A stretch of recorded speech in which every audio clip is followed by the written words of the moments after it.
Wow.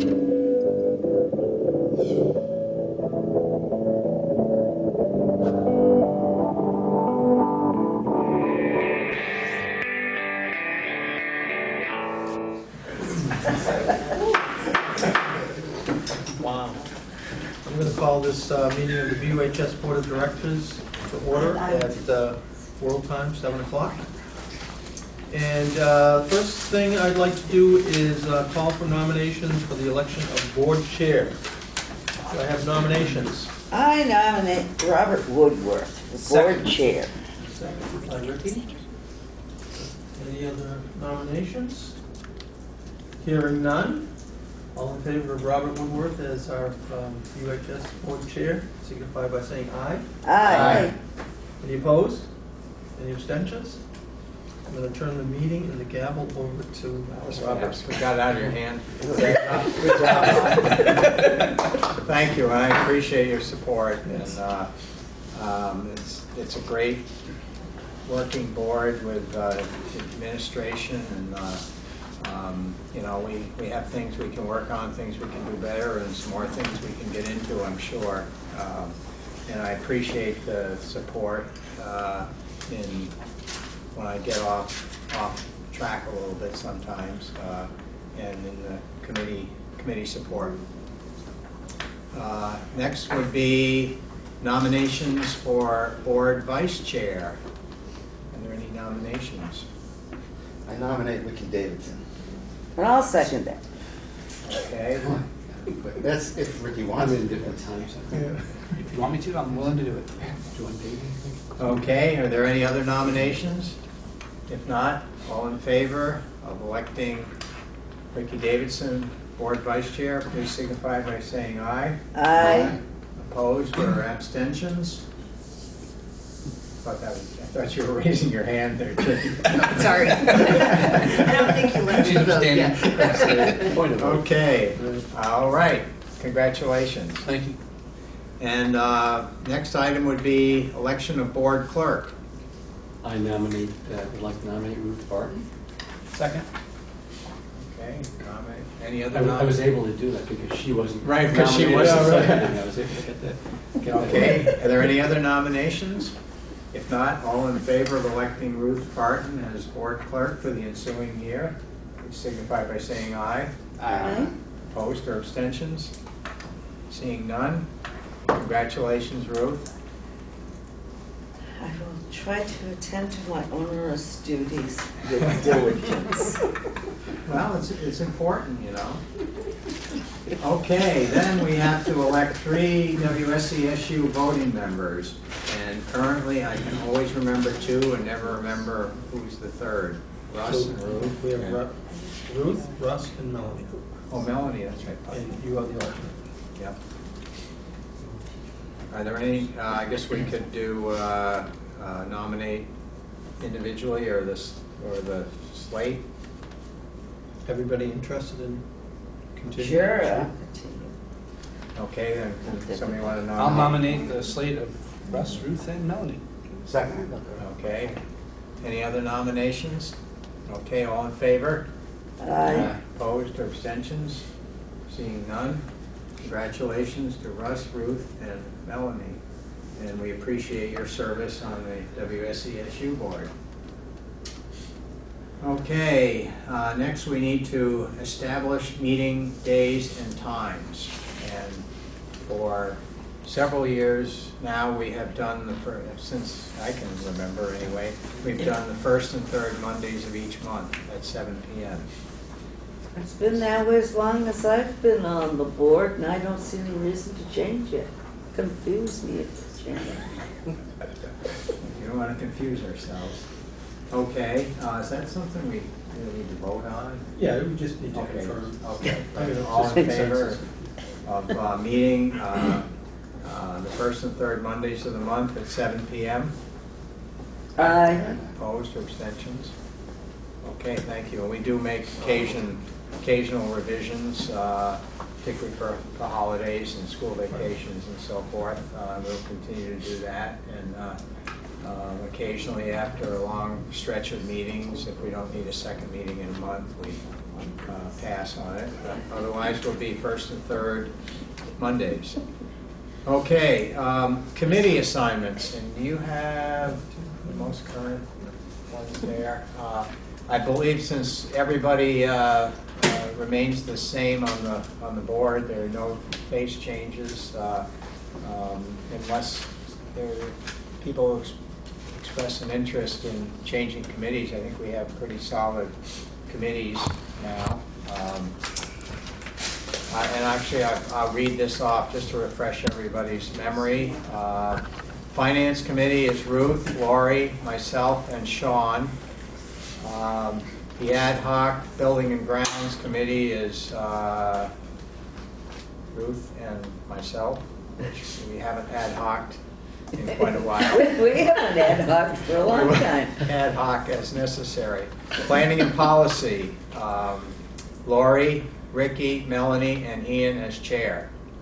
TCC, Ruth, Ricky as chair, Russ, Sean, and Ian. BAMS Committee, Lori, Mike, Ricky as chair, Russ as alternate, and Sean. Career WRCC Advisory Board and RAB, Ruth, myself, and Ruth as chair, myself, and Melanie. Negotiations, WSESU certified, myself, and classified, Ricky Davidson. We talked about the SESU, and then one other SESU committee is Finance, Compensation, Evaluation, and Goals, which Russ represents us on, and I am the alternate. Everybody good with that for the time being? Okay, can we vote accordingly? All in favor? Aye. Opposed? Abstentions? None? Okay. The names are the same as the old names. Say it, take it. Yeah, we're all older, but same. Okay, next we move to the clerk's report, and we start with the approval of minutes of March 3rd, which were circulated recently. Everybody get them and have a chance to take a look at them? I move approval of the minutes of March 3rd. Second? Second. Okay, Vicki, are there any additions, deletions, or corrections to those minutes? If not, all in favor of approving the minutes of March 3rd, please signify by saying aye. Aye. Opposed or abstentions? Mike abstains, okay. All right, communications. Anybody have any communications? Okay, I don't. Anything else for the clerk's report? Okay, we move on. We have recognition of groups or individual visitors, and we do have a guest with us tonight who will be giving us a presentation, Bill Jan, who, as you recall, retired from his full-time job, but fills that position involved with student engagement that we approved in last year's budget. And thought it would be timely to get an update as to what Bill's been up to and the results, and help clue in everybody who's watching as to an important position we have here. Bill, welcome. Thanks, Richard. Last late spring, when Steve Barron approached me about looking to work with a select group of students around trying to engage them in school with the intent of trying to reduce the percentage of dropouts in high school. It wasn't clear exactly what the specific job description would be, what the details of my daily routine would be. And I started doing some research on dropout prevention programs, things that were working in other parts of the country, and came across a program that was originating out of research done at the University of Minnesota. It was called Check and Connect. And they were one of the few dropout prevention student engagement programs that were identified by the U.S. Department of Ed's programs that work. And the more I researched their information and the kind of materials they used and the kind of orientation they had sort of matched my own style, and I looked to modify it to the task that I was being asked to take on at BUHS.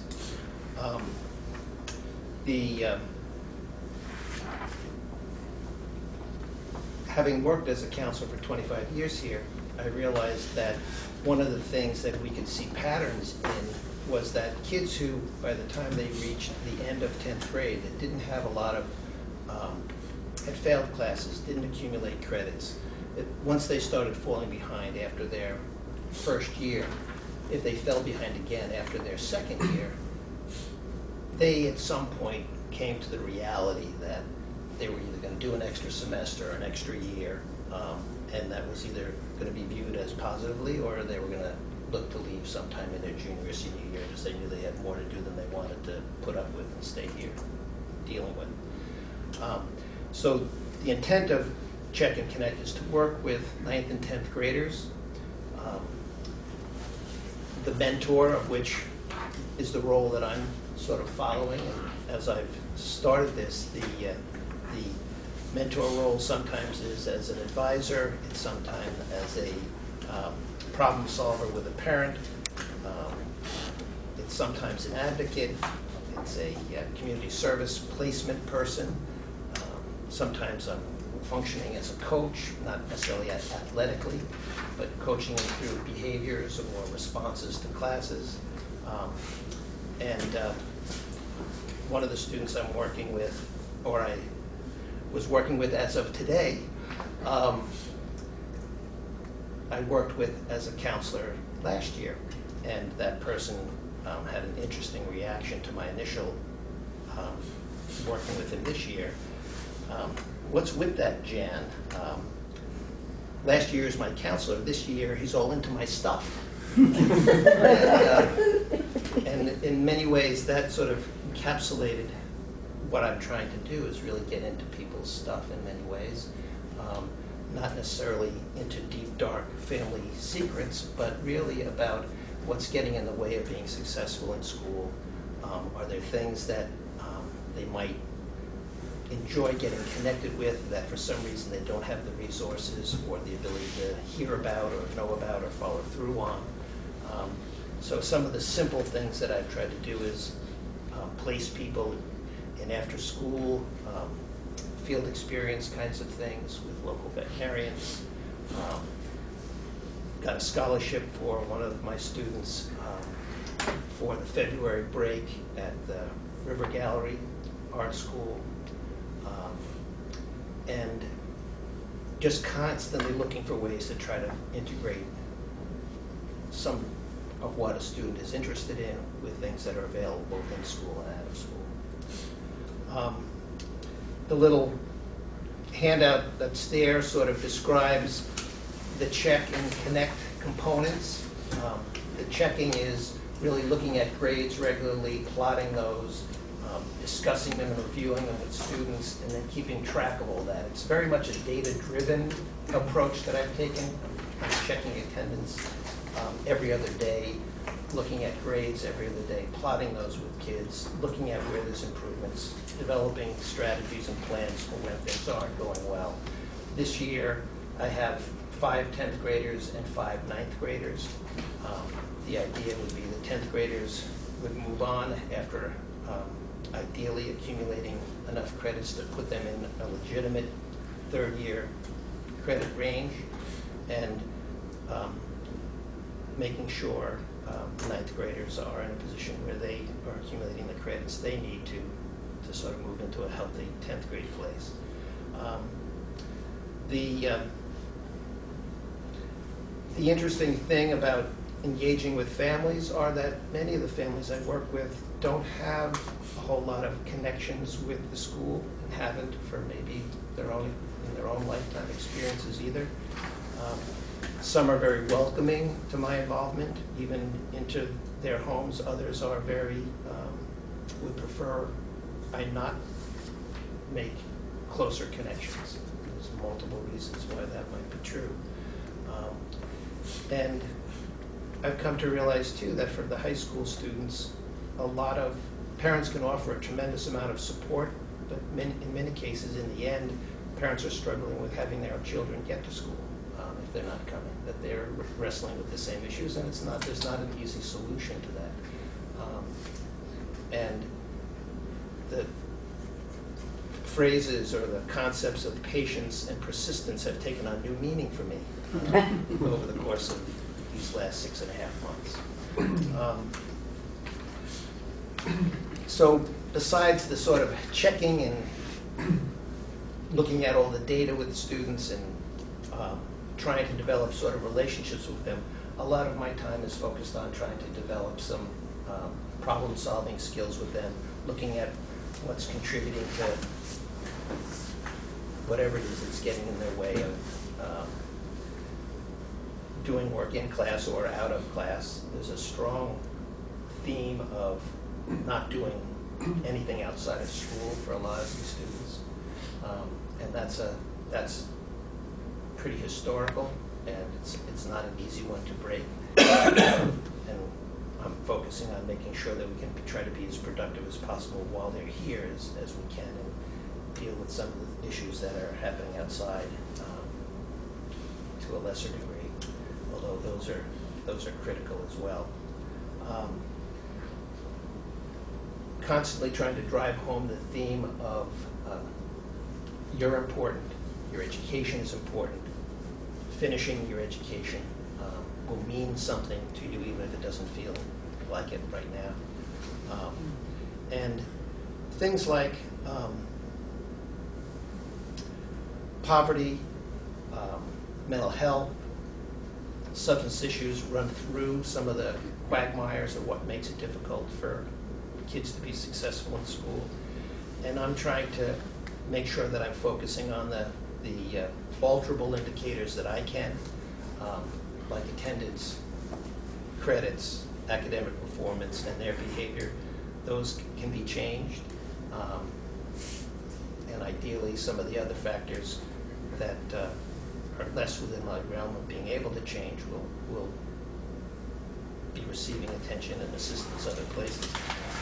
Very much this year, I found myself looking to coordinate. It's not uncommon for me to be regularly speaking with a student's therapist, getting releases with primary care physicians. As much as people in the community are there and there are social agencies, there's an incredible lack of coordination of all those services and everyone knowing what the other person is doing. And a lot of my time is spent trying to communicate those supports and pull people together.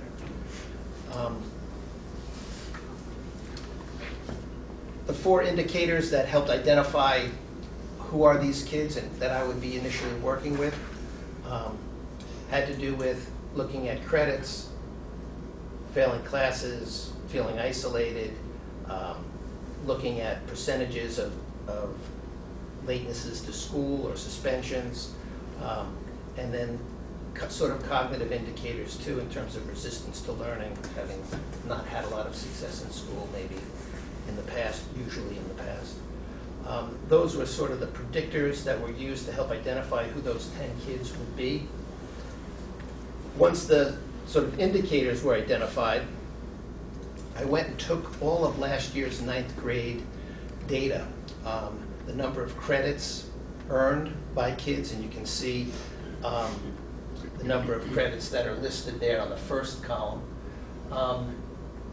The GPA that they earned after their 9th grade year, and how many days absent they were. Then I ranked all those kids. So a number 1 ranking in credits would be the lowest amount earned by anyone after their 9th grade year. And there was one student who had 4, so they earned that number 1 ranking. That same student had the same ranking, number 1, for the GPA, 39.1. And then the days absent. That student had a rank of 4 because they attended better than 3 other students. I took all those 3 rankings to make a total ranking to come up with the all-time top students that could be identified potentially as the ones to focus on. turned that list over to the high school counselors and to the administrators to identify, okay, tell me which 5 10th graders you want me to be working with. And so the ones in bold were the ones that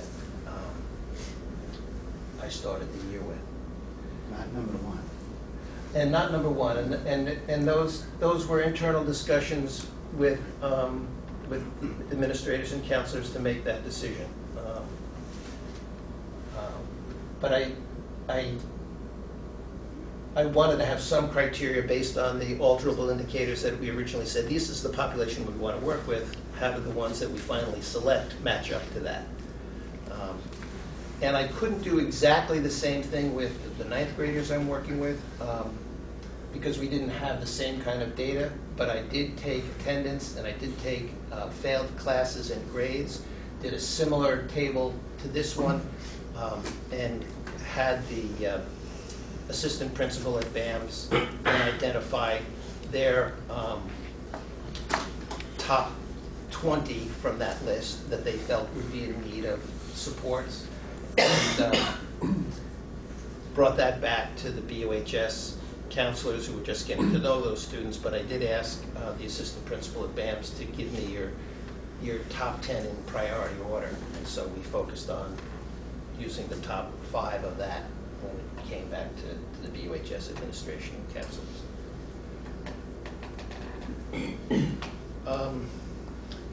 So to sort of show you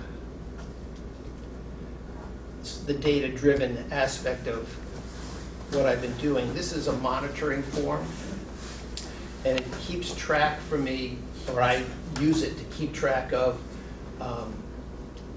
4-week cycles.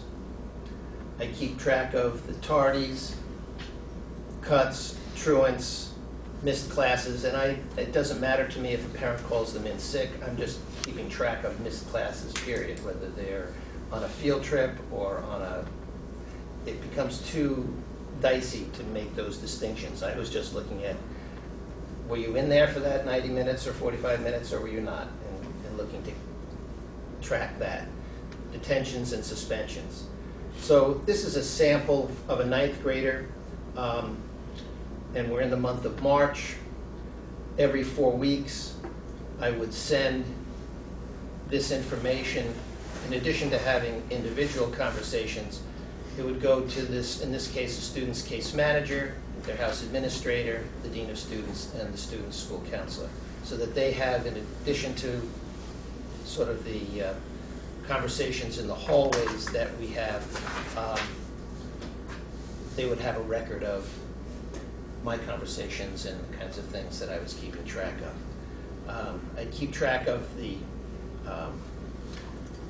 formal contacts with the student. An informal contact communication with the student would be by phone.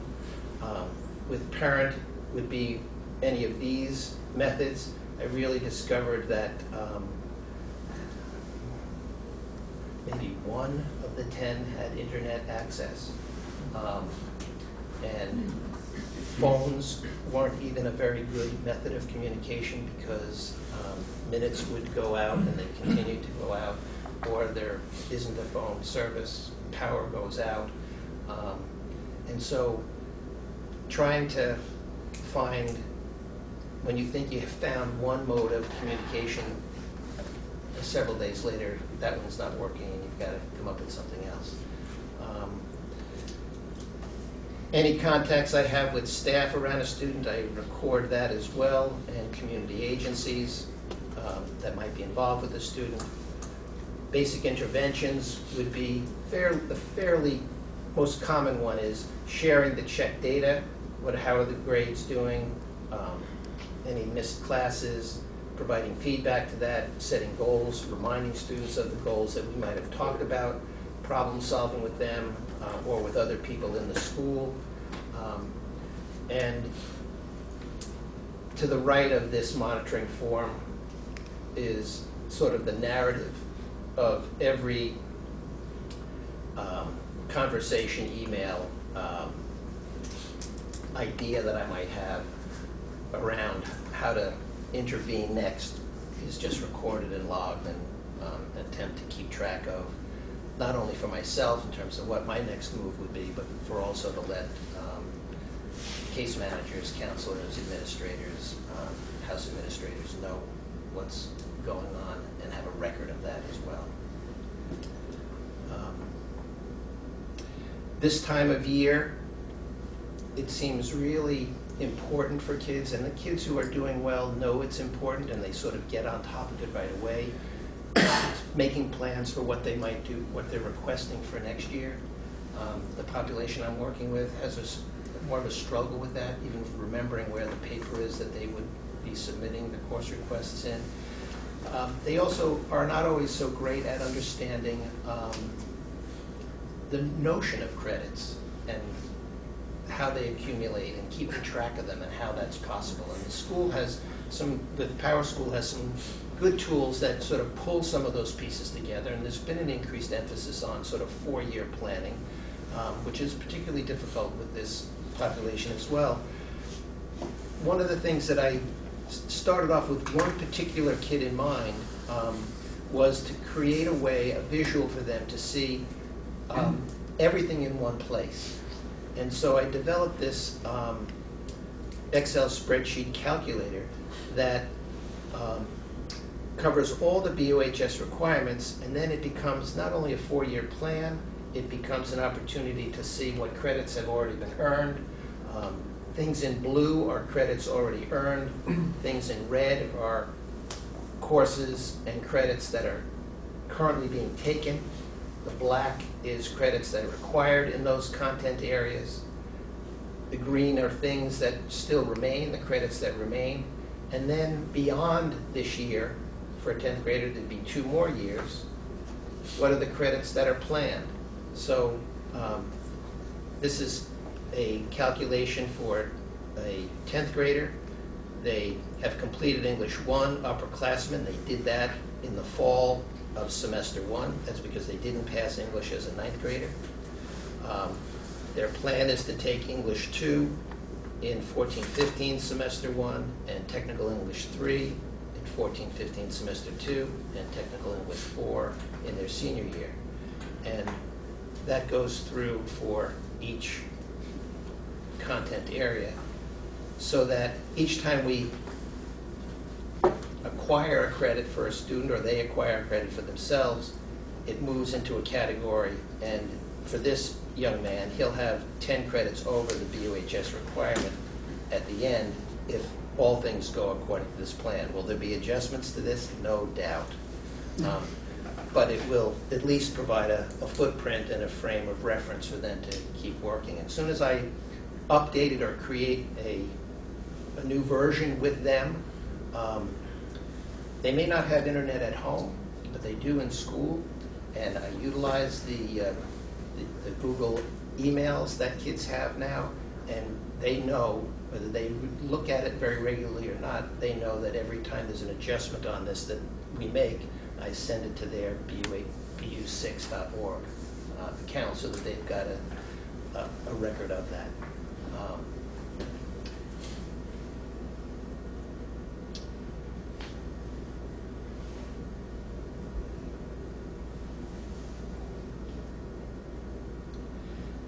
And it's not every week, but I also, with each of those 10 students, plot their progress so that there are quarter highlights and progress report highlights. Ideally,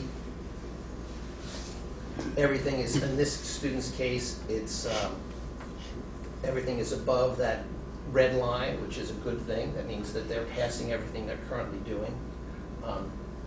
This particular student came away with, I think, only about 11 or 12 credits as a 9th grader.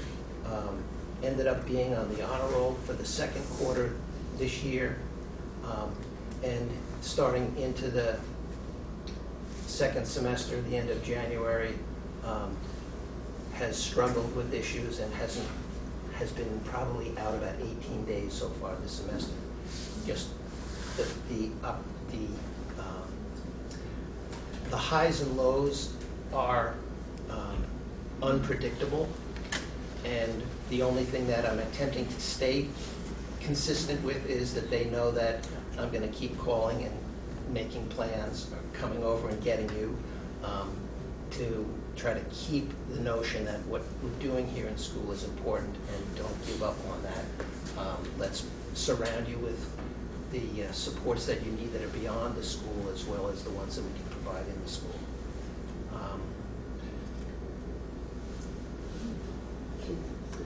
This is an example that's probably more typical.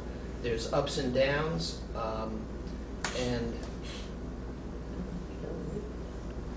this person is doing much better than they did as a 9th grader, but there's still a long way to go. And this is a comparison of first and second quarter grades in blue, or the darker color. So those were freshman year grades. The green are first and quarter grades from this year. So you can see the number of blue bars below that red line meant that these were courses that were failed. And to this person's credit, for the first and second quarter, they were successful completing all of their courses.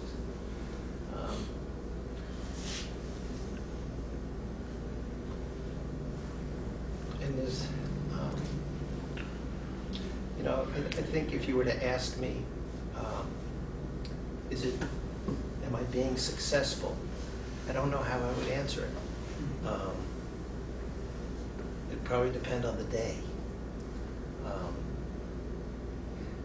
I recently acquired a 10th grader who had not come to school hardly at all prior to my meeting them, and I'm convinced they have some serious issues that are keeping them from being able to be at school, but it's not in their plan to come back to school. And so I wrestle with how am I being effective here? I'm used to putting a lot of energy into something and getting some kind of return, getting some kind of results. And I've had to really change my view of what kind of results I'm looking for. And it may be that it's making sure that other people that are responsible for the kinds of things schools can't be responsible for are aware of what's going on, and assisting so that the student is more prepared to look at and access their education at some future time, because they're not ready to access it now, and we're not in a position to speed that up very quickly.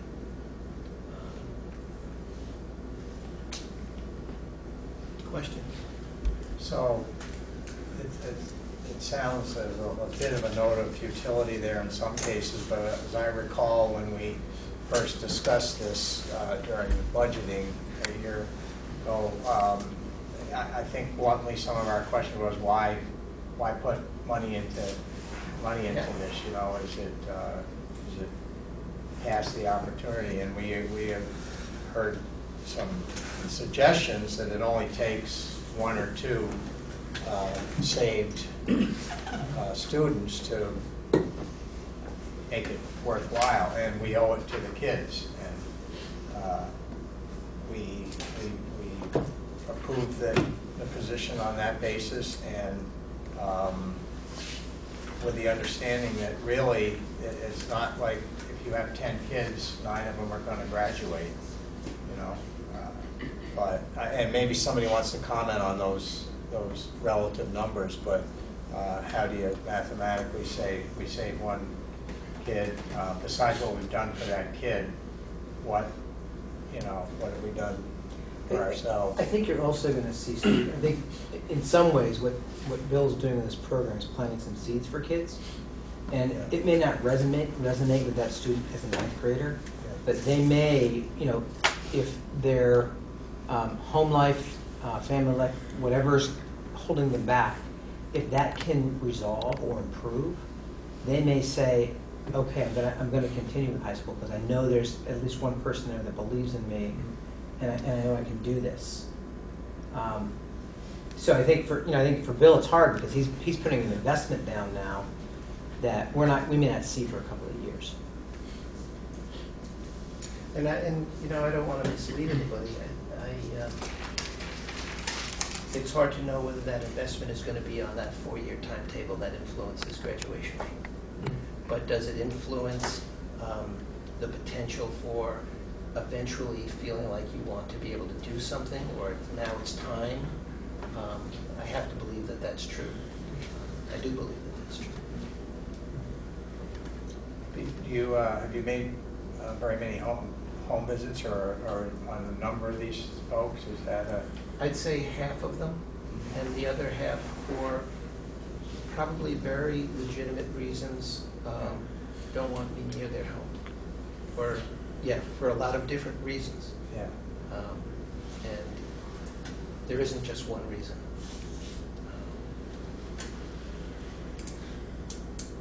And almost universally, they're receptive and appreciative and dealing with their own frustrations and their own hardships.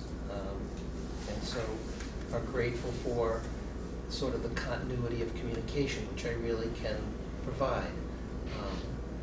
I was joking at the start of being sort of fired by one today. And that was really, I think, a feeling of I'm getting too close to something, or I can be an irritant. I mean, there's no doubt what I'm presenting can be annoying. If it's more comfortable to be home on the chair in the living room and everybody will leave me alone, I can be annoying.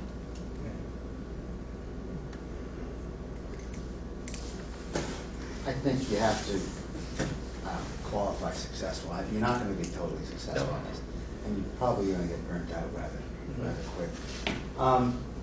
The student that was number 1, what happens to him?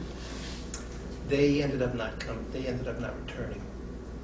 Oh, okay. So you can't. Other students that are at risk that you can't see, counselors can't intervene in any way to help them at all? Oh, they do. Yeah. I just have the luxury of, I'll make phone calls on a Sunday night. I'll go to their house after school. I'll say, okay, you didn't get here for block 1. I'm coming by at 10:10, and let's get you into advisory and see how long you can last for the rest of the day. So counselors don't have that luxury when there's somebody at their door the whole time. You know, it's kind of funny. Halfway through your presentation, I felt very empathetic, and I thought this was a good idea. And then towards the end, I felt like saying, you know, we're holding people's hands. We're really concentrating on a percentile that might not make it anyway. And I don't know if the money would be better spent on students that are doing really well, if we can give them more advanced help. And, you know, I'm kind of torn in that respect, you know. But we'll see how it goes, you know, towards the end of the year. So. And we'll have an evaluation, I assume, at some point. At the end of this year, and then have to. At the very least, we're showing students that, you know, we care and we're putting our money where our mouth is. You know.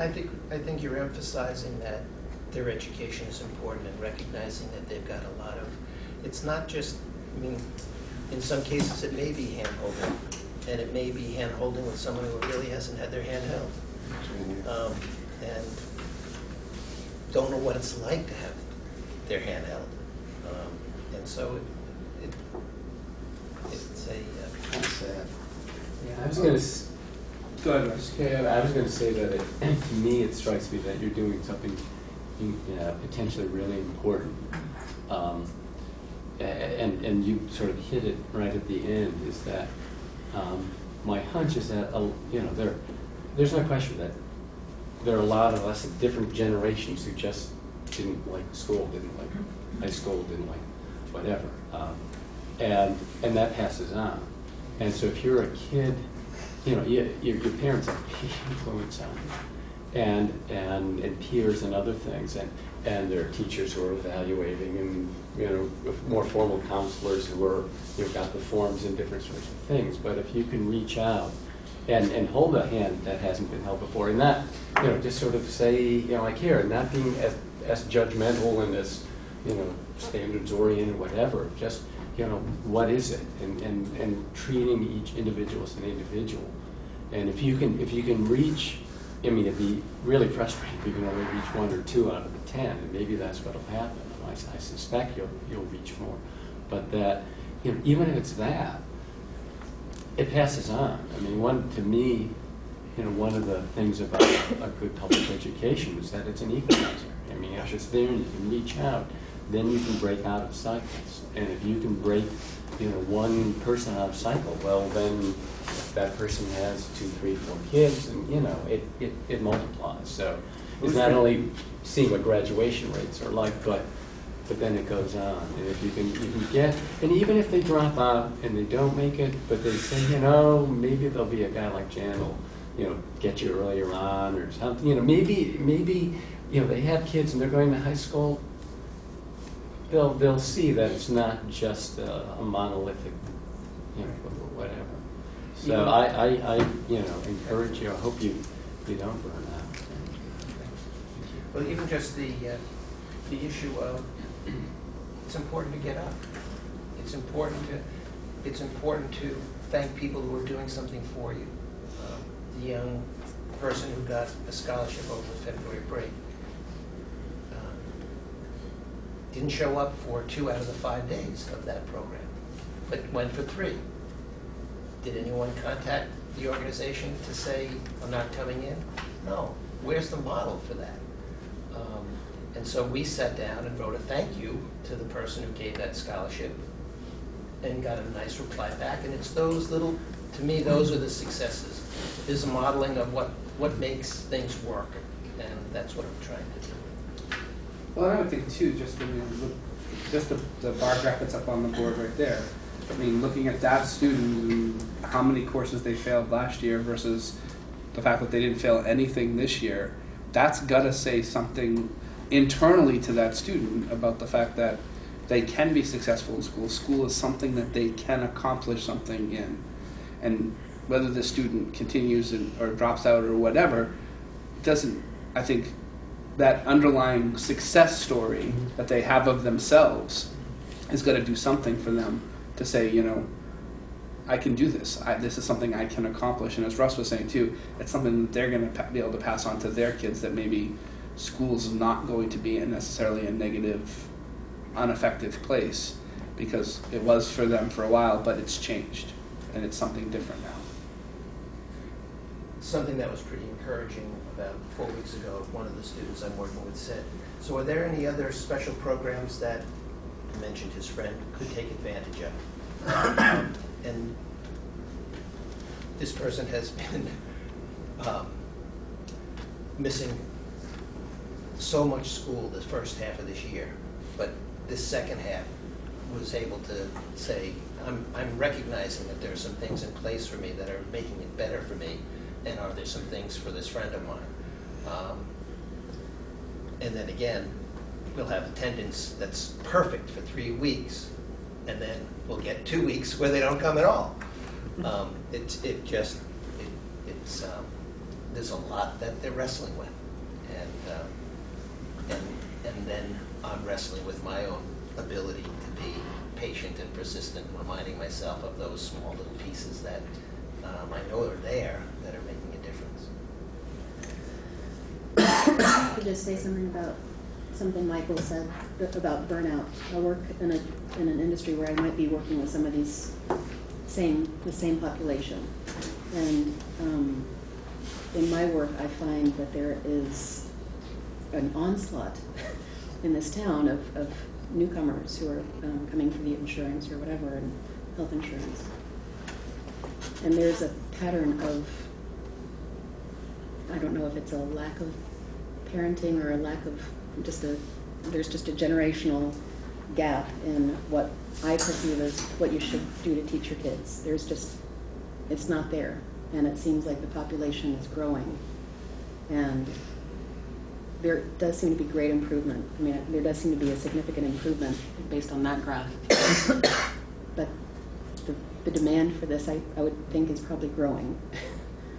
And I hope we get good data at the end of the year and the end of next year, because it's something that I see really changing as far as healthcare. I work in healthcare, and it's just a markedly different population this year than it was even last year. Things are really changing in this area. So is there any help for student X's friend, student Y?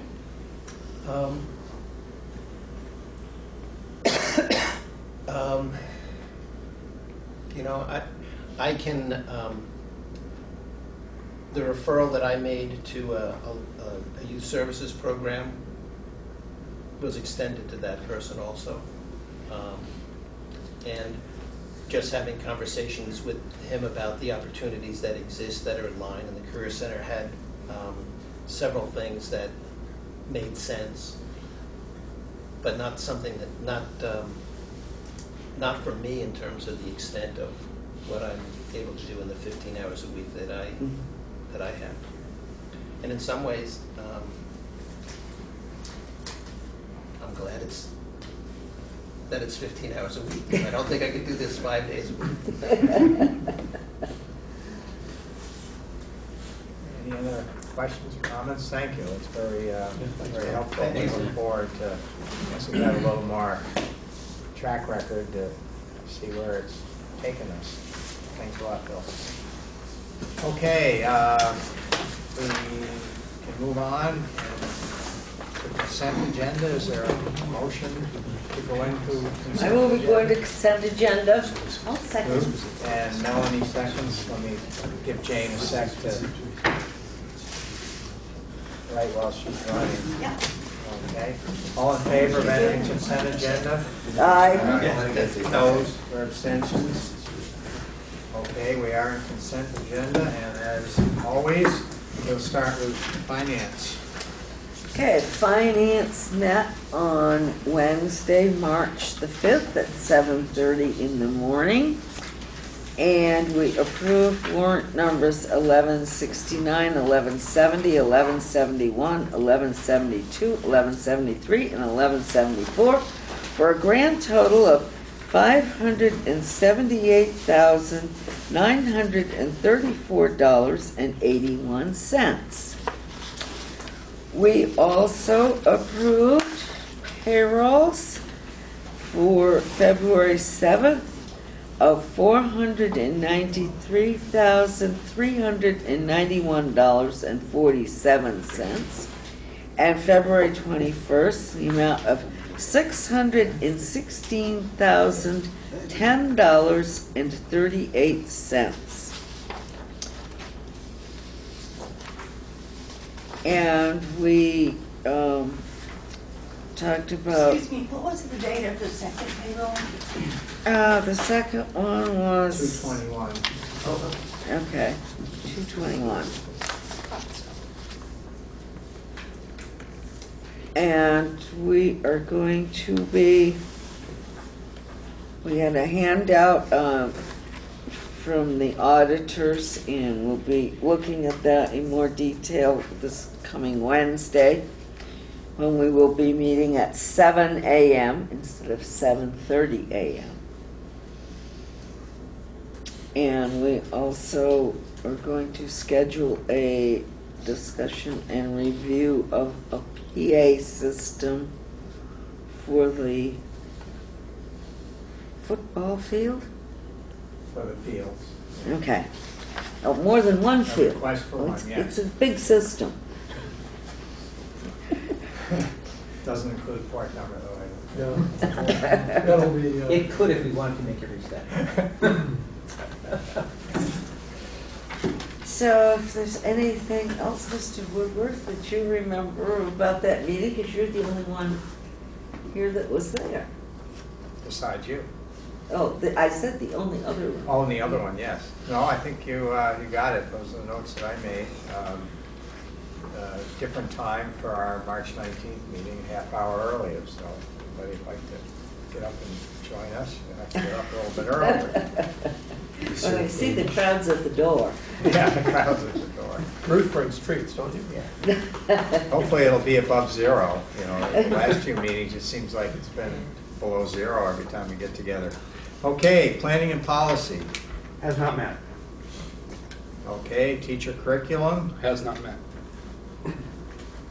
BAMS committee. Has not met. Okay, WRCC has not met. So I believe that takes us through consent agenda. Is there a motion to approve? Consent agenda. Russ, and second? Second. Mike? Okay, all in favor? Aye. Opposed? Abstentions? Okay, consent agenda is approved, and we move on to administrative reports. And why don't we start with Mike tonight? A few items tonight I want to share with you. I mentioned at the last board meeting we're the FBLA group, Future Business Leader of America group, who are going to attend the spring conference last week in Burlington, which they did March 11th and 12th. 24 students of Future Business Leader of America participated in over 50 competitions, and out of those 24 students, every one of them placed within something, which was pretty neat to see. They also, the entire group placed second in the entire state, which last year they placed first, so they were pretty bummed losing to second place, but they all did very well, so I'm very proud of them and their advisors, Ms. Cornell and Ms. Vidsing. FFA, Future Farmers of America, will be going to Oklahoma City this spring to compete in a national soils competition, which they haven't been in a couple of years, but in the past they have attended and placed and done pretty well. So I wish them luck in that, and that'll be led by Dennis Hamilton, their advisor. And that's all I have. Oh, yes, RAB meeting coming up next Tuesday, the 25th, also at 12 o'clock in this room. This room. Yes. Okay, thank you. Mr. Perrin? Thank you. Several things going on at the high school. Last Thursday, from 3 to 7, we had our spring parent conferences, and they were pretty well attended. Numbers were about the same as they were in the fall. Parents that were there expressed some gratitude that the teachers were there and could take the time to be there. In addition, several student groups were there selling various baked goods, and that was good for them as well. We're extremely proud of one of our students, Maya Gilmore. She will be at 7 o'clock this Thursday at Vermont Public Television in Colchester, participating in the state finals for Poetry Out Loud. She's gone a long way. She went last year. Her poetry is phenomenal, what she reads, and we wish her a lot of luck this week as well. Also this week, I'm taking a group of teachers to Norwood, Massachusetts on Thursday and Friday for the annual Redesigning High Schools Conference. Last year we went to this conference, and that was part of the impetus to help us kind of finalize our plans for the STEM and Fine and Visual Performing Arts Academy. So we're excited about what we might see this week. We're looking forward to seeing things about flexible pathways, which Vermont has adopted through the legislature. That carries with it a couple of things that we're looking at in great detail, including coming up with personal learning plans for students. We're going to start that with 9th graders next year. And we're going to talk more to the board this spring about what flexible pathway or what personal learning plans look like for students at a meeting later on this spring. We're also looking at, as part of the flexible pathway legislation, is looking at proficiency-based graduation, so looking at how we evaluate a student's high school transcript and what does graduation mean. And so we're excited to kind of see what that looks like. On the 28th, of this month, I'll be looking for a board member. Hi, Ruth. To perhaps sit in for Spanish teacher interviews. And I'll make that formal request to you, Mr. Chairman, in the next day or two, and we finalize that. But we're thinking the 27th and 28th for Spanish. Afternoon of the 28th? It may be all day. I'm not going to be there. This is Ms. Margaitis, in charge of the Purple House, will do the initial round of interviews. So. You have more Espanol, Ruth? And then after that will be, hopefully within the next day or two, I'll have a schedule of nurse interviews as well. We haven't set that date yet. Right now, those are our two big hires for the high school. After last year, it's a welcome change. Yes. I also want to address something that happened 2 Fridays ago, and which resonated through the community a little bit on March 7th. And so I guess I want to bring everybody up to speed on an incident that happened on a Friday afternoon and some of the resulting fallout. So at approximately 11:30 a.m. on March 7th, VUHS administrators were notified that there was some graffiti written on a boy's bathroom wall. That bathroom was closed so we could evaluate the writing. All of the VUHS number 6 administrators, including WRCC and BAMS, and the school resource officer investigated that writing and began to investigate it. The nature, I'm not really going to discuss the nature of it, but it was a very non-specific threat. At that time, we closed that bathroom, as I said, we investigated it, consulted with local authority, consulted with Chief Bukasi, consulted with interim manager Moreland, and we made the determination that our school remained a safe place and that threat was not credible. Had there been any concerns, we would have taken additional steps that may have included an automated call to families. That bathroom was out of service for approximately 40 minutes, but there were alternative places. On Monday, I had a total of 6 parents call VUHS. Ingrid had a total of 5 at BAMS who called for more information and asked us about the safety of the school. Attendance rates for students were not impacted, but we did have 2 or 3 students who did say they were going to stay home that day. One concern that parents expressed to me was that they wanted to have a phone call made using the Alert Now system to tell them about what was transpiring at the high school. On Friday, we had made the determination we were not going to activate the Alert Now system. It was our opinion that a call about this incident would have caused much more alarm and would have created more problems than it would have solved. We reserved the use of the automated call system to inform parents about closings and other irregularities. We also used it to publicize some upcoming events. In this case, we had no other information other than a vague statement on a bathroom wall, which in our opinion did not warrant the use of the Alert Now system. Unfortunately, graffiti on bathroom walls is somewhat common in public buildings. We do investigate those writings if they contain personal slurs, the intent of self-harm, and some other categories.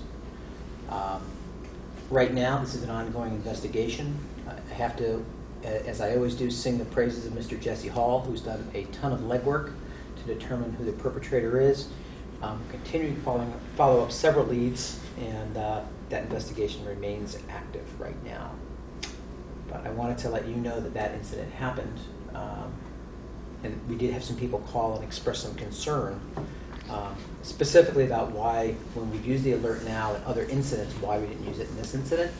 And to be honest, I really would hesitate every time we had something written on the bathroom wall to call. Because the phone bill would be outrageous. So, any questions about that? From the perspective of the amount of things that were written on bathroom walls, when I was a student here, you wouldn't be doing anything other than calling people if you called every time there was something written on the bathroom wall. Okay. Okay. Thanks for the Thank you. information. Sure. Ingrid? It's busy right now. We have a lot going on. One wonderful thing is we have 16 8th graders taking a class at a career center right now every day during their Galaxy block with Amy Anthony.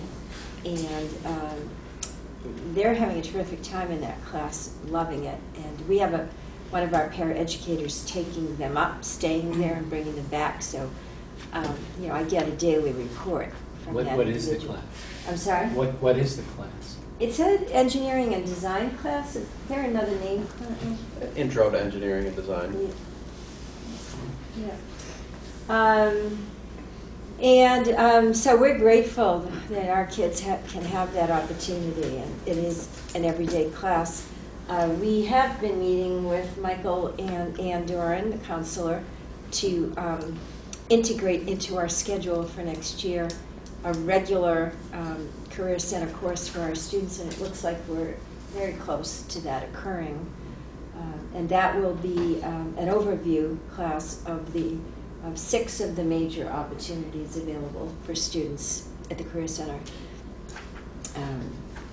We will enroll somewhere around 12 to 16 students in each class each time that it's offered. So that'll be another great opportunity and link for middle school kids with the Career Center program. We've been using a program called Language with an exclamation point at the end of it, which is a Tiers 2 and 3 literacy intervention program. And this Wednesday, we are bringing back a national trainer to BAMS, once again to meet with the teachers who are using that program.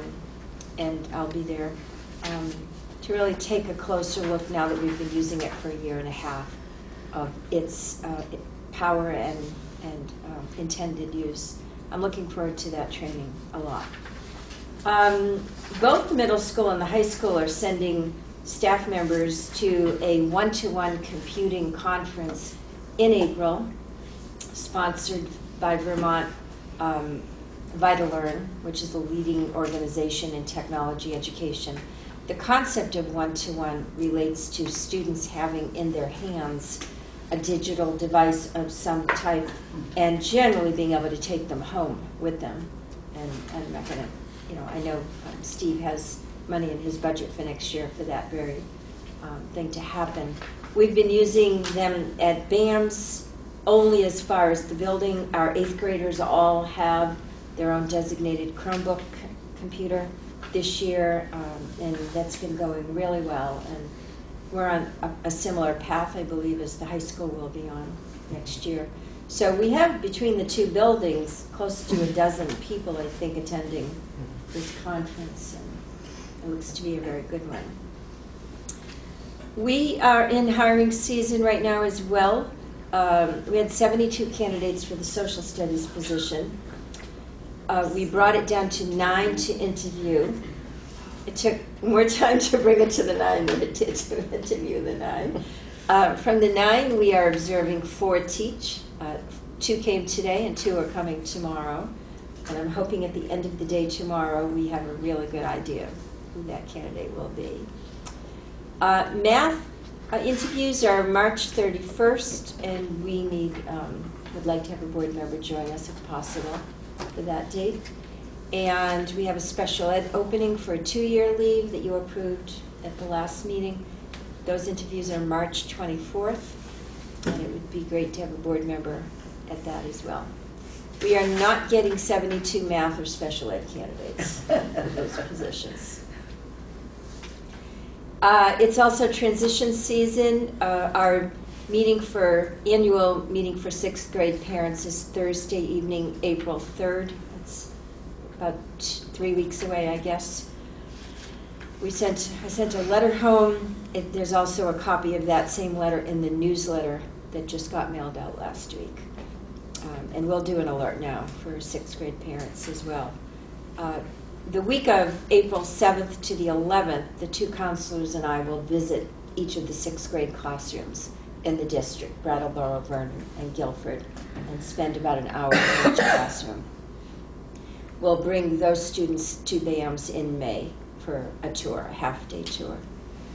Our 4th dance of the year is conveniently on 4/4, and it's the 4th dance of the year. And it's also our 4th parent council meeting, evening parent council meeting of the year. By then we will have had 4 daytime meetings, and that will be the 4th evening meeting. When it was 4 teams. 14? Yeah. I'll talk to you about it. I'm groggy.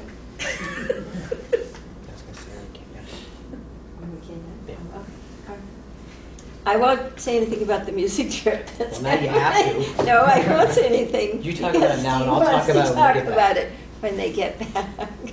But all the music educators are going on this trip to Washington, D.C., leaving Thursday morning? Thursday morning. And I think they're just going to miss the snow that hit D.C. today, maybe. Yeah. And there's a concert tomorrow? There is High school. high school concerts. Yeah. We've had our mid-year concerts. I think that's all for me. Okay, thank you very much. How about central office? So just want to alert you that our next SU board meeting is April 8th. So that will be Ruth, Melanie, Russ, and Woody as a backup. April 8th, it's a Tuesday at 6:45 at Dummerston. Food's good. At what time did you say? 6:45. My alternate may have to go. I can't cover this one for No, you, Russ. I'm with That alternate. at our chair. That'll- You know, not my regular alternate, my substitute, my alternate. You know, I've got a advising meeting at the university on that evening. Oh, do you say the 7th? 8th. Eighth. Yeah, the 8th, yeah. Oh, the 7th. is the meeting 7th, here. we have a board meeting. Right, so- yeah, I can make that. Okay. No, but I can't do the 8th. You good to cover? I think I can do that, yes. And I'd like a brief executive session at this meeting. We're also involved with hiring a replacement for principals, and Ruth is serving on a committee for the Career Center Director interviews that we first held today. We had about 22 candidates. We whittled that down to 9, and we interviewed 4 today. The BAMS principal position, we had about 22 people apply, and we brought that down to 10. Ricky is part of that search. Sean is going to be part of the search as we continue with the second round. So we'll have our first interviews this Thursday. 4 to 5 candidates, and then we'll have a second round on the 28th. So we're moving along with the principal hiring. Okay, thank you. Board Chair, just a couple of items. One is this Wednesday at Green Mountain Union High School, Chester, VSBA regional meeting. And the main topic of this is going to be related to the legislative activity that's going on in Montpelier, particularly as it relates to school, the bad word, consolidation. But also an opportunity to get together with other school board members from this area. I plan to try to make it. All others are invited if they're willing and able.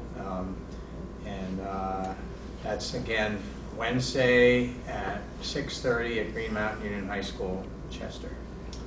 One other quick item, a promotion, I guess, for another hat that I wear, and that is surrounding the Governor's Institute. Governor's Institutes of Vermont is a tremendous opportunity program for high schoolers, and we have actively participated here at BUHS, anywhere from 13 to 15 students a year, attending anything from the Arts Institute to engineering, information technology. We're now up to 9 institutes. It's a great opportunity. Liz Denord is the point person here. And we have extended the deadline for applications a few days for another 4 days or so. Right. So if any of you know students that you think would be engaged by this tremendous program, I have cards here if anybody wants one. we'd like to see a few more BOHS kids. One of the nice things that's happened with the Governor's Institutes over the last year is we've instituted a sliding scale tuition starting last year, and that's been a tremendous opportunity for kids to be able to go regardless of their ability to make the payment, and it's definitely broadened the opportunity to a larger part of the population. So Governor's Institutes, if anybody's interested. Okay, Student Council, I believe that's it for administrative reports. As Ron said, he'd like to have a brief executive session, but before that, is there any unfinished business? Any new business? If not, is there a motion to go into executive session for a personnel matter? So moved. Moved. Second. And all in favor? Aye. Opposed? Okay. I don't believe there will be any action. We need to have a report.